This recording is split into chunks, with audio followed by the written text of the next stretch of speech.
Hello and welcome back to another episode of DLC. I'm your host today, Joey Fitz, and I've got a really cool one here for you.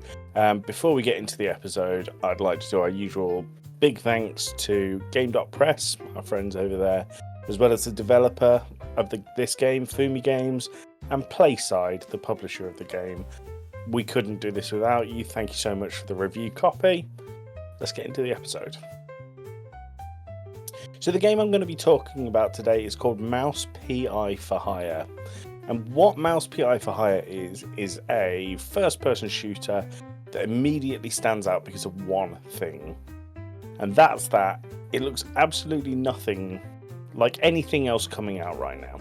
The game combines 1930s rubber hose cartoon animation with fast-paced FPS combat, creating something that feels like somebody mashed together two classic cartoons, noir detective stories, old school shooters, and somehow made it work brilliantly.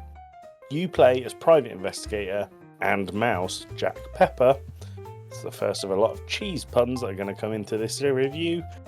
Navigating a city full of criminals, corruption, and enough cartoon violence to make a vintage animator blush. After spending time with this game, it's one of those rare games where the first thing I wanted to do was immediately play more as soon as I put it down. The best thing I can say about Mouse P.I. for Hire is that it knows exactly what it wants to be. I feel like we live in a bit of a world where indie shooters have a cool gimmick, but they struggle to build a full game around it. Mouse P.I. for Hire does not feel like that. The cartoon aesthetic isn't just a visual trick. It influences the weapons, the animation, the humour, the world design, the enemies. But everything feels like it's built around the same vision, and because of that, this whole game has a really strong identity from the second you start playing it. At its heart, this game is an old school shooter. You're running and gunning, exploring levels, collecting weapons, finding secrets, blasting enemies, and being up to your knees in cheese-based jokes. And honestly, it's exactly what I expected and wanted from this game. The combat feels fast, responsive, and surprisingly punchy. The weapons feel like they have a satisfying weight to them despite their cartoon presentation. I will say that when I first started the game, the way I described the combat and the gunplay was floaty.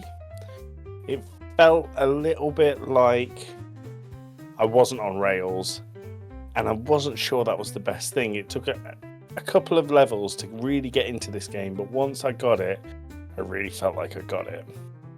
There was a point early on when I blasted an enemy and watched them explode into a ridiculous cartoon animation, immediately switched weapons and carried on sprinting through the level. And I remember thinking at that moment, right, this is what I want the game to be. It wasn't trying to slow me down, it wasn't throwing tutorials at me, it was just letting me be in this ridiculous world. Now obviously, the visual style and presentation is where Mouse P.I. for Hire absolutely shines. The entire game is presented in a black and white classic cartoon style, and if you look at a screenshot of the game, there is no confusing what this is. Everything is animated with exaggerating movements, rubber hose limbs, vintage cartoon expressions, and hand-drawn effects, and somehow it never feels like a gimmick. As I said, the screenshots are very impressive, but in motion, this is where it shines. Every reload animation, every enemy reaction, every environmental detail looks like it's packed with personality, and most of all, fun. There was one thing I kept noticing was the amazing amount of effort that went into really tiny details. I'd reload a weapon and find myself watching the animation instead of paying attention to the high-paced fight that I was taking part in. Or I'd see an enemy reaction and think, can't believe that someone sat down and animated that. It's a game absolutely overflowing with charm. The noir detective setting works surprisingly well alongside the cartoon aesthetic, and the city that the game takes place in feels grimy, corrupt, stylish, and very distinctive. It's a weird combination of classic detective fiction and cartoon absurdity. Most games would struggle to balance those two tones, but Mouse PI for Hire manages it brilliantly. The result of the world feels genuinely memorable rather than another backdrop to an FPS. So, what's gone well with this?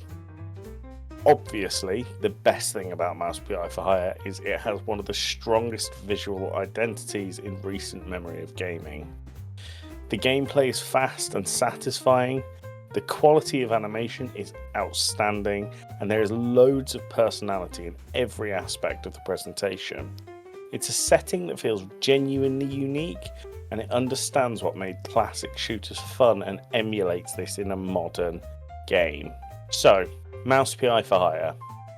It's one of the easiest games I can recommend I've played in a very long time. The visual style grabs your attention almost immediately, but the most impressive thing is that gameplay continues to be capable of backing up that expectation.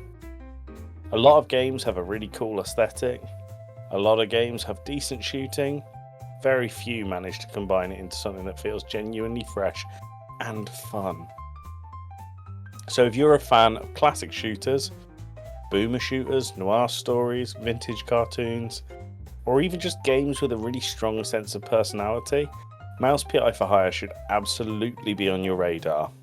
It feels like one of those games where every screenshot looks cool, every trailer looks cool, and then you actually play it and think, yeah, okay, this is cool too. And honestly, I think in today's world, that's a pretty rare thing.